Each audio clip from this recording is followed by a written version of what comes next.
Өзбекстан махаллелер ауқымы шумын аралық бөлімінің 2025 жыл дауымында істеген жұмыстары хақында мағлұмат. Өзбекстан Республикасы президентінің 2023 жыл 21 декабрде 209 салы парманның һәм 402 салы қарары натикар Өзбекстан махаллелер ауқымын шөкілместіріліп, үсі парман һәм қарарларға тикар махалле жетілігі жұмысы жолға қойылды. Халықтың күз-қыс маусымы бейталапат өту мақсатында халыққа көмір жеткізіп беру үшін 600 тонна көмір ережесі қылынған болса, бүгінгі күнде толығымен алынып, халыққа жеткізіп берілді.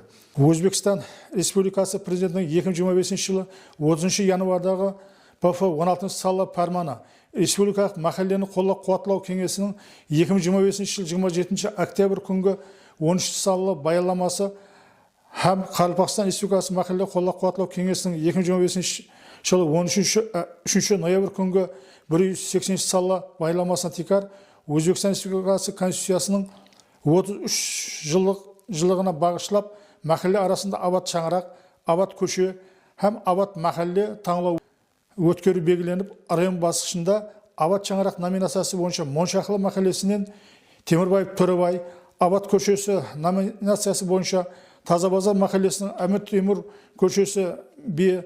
Әбдіраманов Юсуп, абат махалле номинациясы бойынша Айбер махалле бастығы Исметов Мұратбай районлық басқышында бірінші орынды иелеп, республика басқышына белсенді қатынасып келді.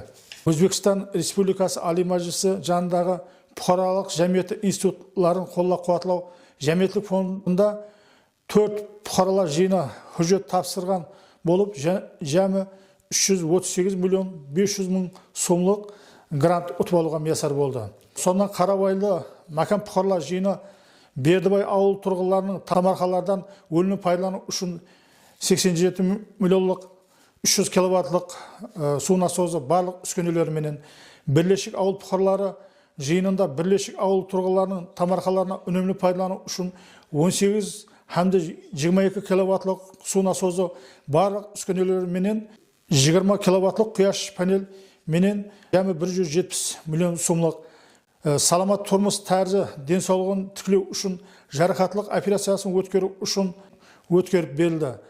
Жоғарыдағы әмелге асырған жұмыстардың бәрі халқымызға қолайлық жарату, олардың абадан тұрмыс тәрізін тәмінлеуге қаратылған. Диққатларыңыз үшін рахмет.